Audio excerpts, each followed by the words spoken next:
மாற என்ன தப்பு பண்ணா? என்னமோ உலகத்திலே இல்லாத உத்தமையை பெத்து வச்ச மாதிரி பேசுறீங்க.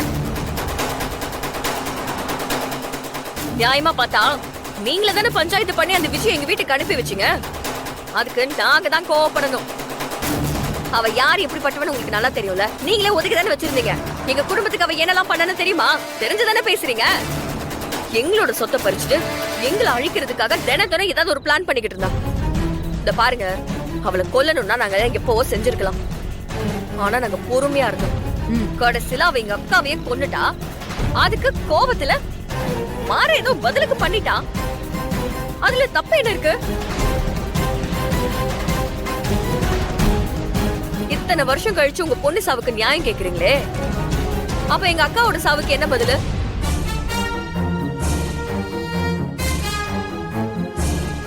மாறனை பத்தி பழி சொல்றதுக்கு இங்க இருக்கிற யாருக்குமே அருகதை கிடையாது. வீட்டுக்குள்ள பாம்பு வந்துச்சுன்னா அடிச்சு போடுறது ஒண்ணும் பாவம் கிடையாது. உங்க பொண்ணு பாம்பு, அதுவும் விஷ பாம்பு.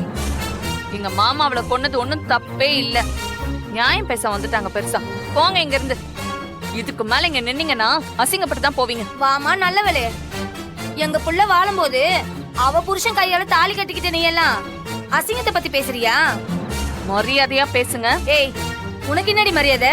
எங்க விஜய் வாழ்க்கையை தட்டி பறிச்சவதானே நீ எல்லாம். அவ பாவம் தான் இன்னைக்கு வரைக்கும் உன் வயித்துல ஒரு புழு பூச்சி கூட தங்கல.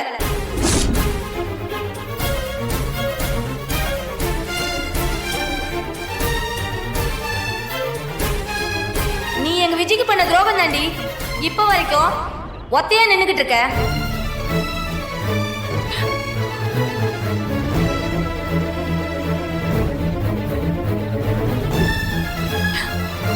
அம்மாடியோ, உன்ன மாதிரி பொண்ணுங்களுக்கெல்லாம் குழந்தையே பிறக்க கூடாது.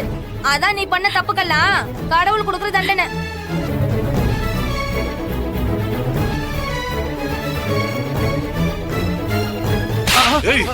போடு, அவளுக்கு சேர்த்து போடு. அதான் புத்தி வரும்.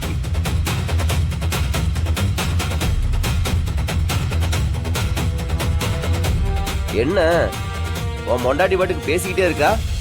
வாயில என்ன கொலக்கட்டையை வச்சு நின்னுகிட்டு இருக்க? இதுக்கு மேல பிருந்தாவை பத்தி ஒரு வார்த்தை பேசினாங்க, நாக்கு இழுத்து வச்சு மொத்த பயிலதையும் அறுத்து தெரிஞ்சுக்கிறேன்.